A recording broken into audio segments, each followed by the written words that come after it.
بسم اللہ الرحمن الرحیم۔ رسول اللہ صلی اللہ علیہ وآلہ وسلم نے ارشاد فرمایا،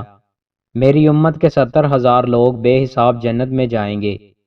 یہ وہ لوگ ہوں گے جو جھاڑ پھونک نہیں کرواتے، نہ شگون لیتے ہیں اور اپنے ہی رب پر بھروسہ رکھتے ہیں۔ رسول اللہ صلی اللہ علیہ وآلہ وسلم نے ارشاد فرمایا،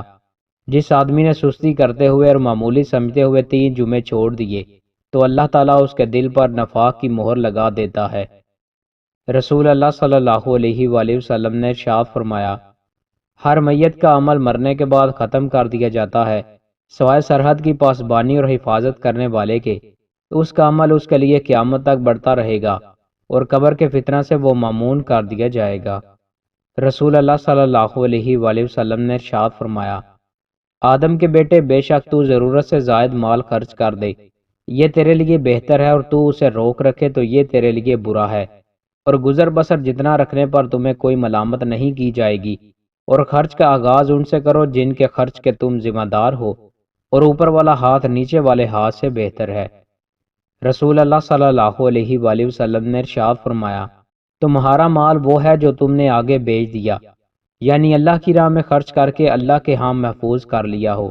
اور تمہارے وارث کا مال وہ ہے جو تم نے پیچھے چھوڑا۔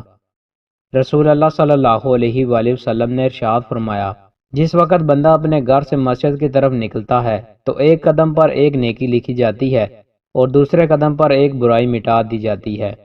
رسول اللہ صلی اللہ علیہ وآلہ وسلم نے ارشاد فرمایا، 5 نمازیں اللہ نے فرض کی ہیں، جو ان کا وضو عمدہ بنائے اور انہیں ان کے اوقات پر ادا کرے، ان کے رکوع اور خشوع کامل رکھے، تو ایسے شخص کے لیے اللہ کا وعدہ ہے کہ وہ اسے بخش دے گا، اور جو یہ نہ کرے تو اس کے لیے اللہ کا کوئی وعدہ نہیں ہے، اگر چاہے تو معاف کر دے اور اگر چاہے تو عذاب دے۔ رسول اللہ صلی اللہ علیہ وآلہ وسلم نے ارشاد فرمایا، حضرت آدم علیہ السلام کس دن پیدا ہوئے؟ رسول اللہ صلی اللہ علیہ وآلہ وسلم نے ارشاد فرمایا، بہترین دن جس پر سورج طلوع ہوتا ہے جمعہ کا دن ہے، اسی دن آدم علیہ السلام پیدا کیے گئے اور اسی دن جنت میں داخل کیے گئے اور اسی دن اس سے نکالے گئے۔ دوستوں، مزید اچھی ویڈیوز کے لیے ہمارے چینل کو سبسکرائب لازمی کریں۔ بہت شکریہ۔